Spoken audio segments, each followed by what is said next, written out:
I handle the treatments at Dr. Forsyth's office. There are a few clinics in the country that do it the same way. It's called insulin potentiated therapy.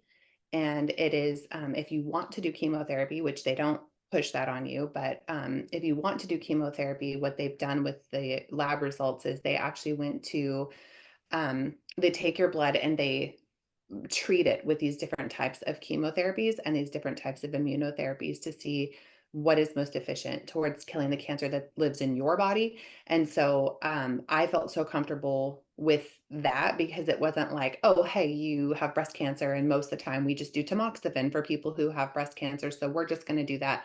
It was really specific to what was happening with my body. And then, so what we did was for 3 weeks, I went in for treatments, and on Monday, Wednesday, and Friday, they did the more like immunotherapy. So they found that curcumin was actually one of the biggest, most effective treatments to kill the cancer that was living inside of me.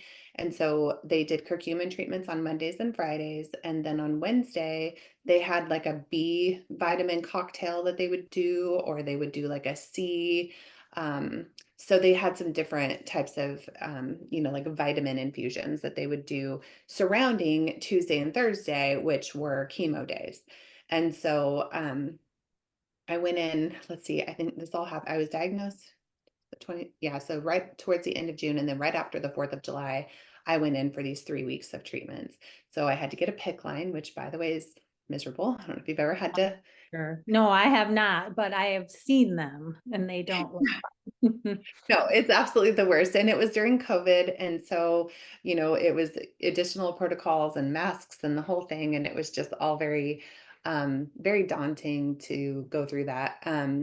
But Was I it started. like your sternum area? Yeah, they went in through, yeah. So it wasn't the port. The port is the Okay. one where it goes. Yeah, the PICC line goes in through the arm, and then so it hung out of my arm for the 3 weeks that I was getting those treatments. But they explained to me what would happen if I was getting infusions of chemotherapy and did not have that, and I was not about that life. So yeah, so I You'd went be through. sitting there forever, right? Hours and hours. Yeah.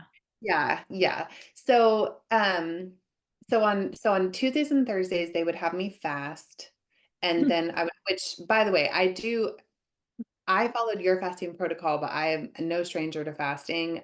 So that was not difficult for me at all to go in fasted. But they'd So have the me come. whole day, Tuesday and Thursday, you fasted? They would have me come in a fasted state in the morning, and they would always try to start my therapies in the morning. But it Okay. was the biggest thing is the IPT.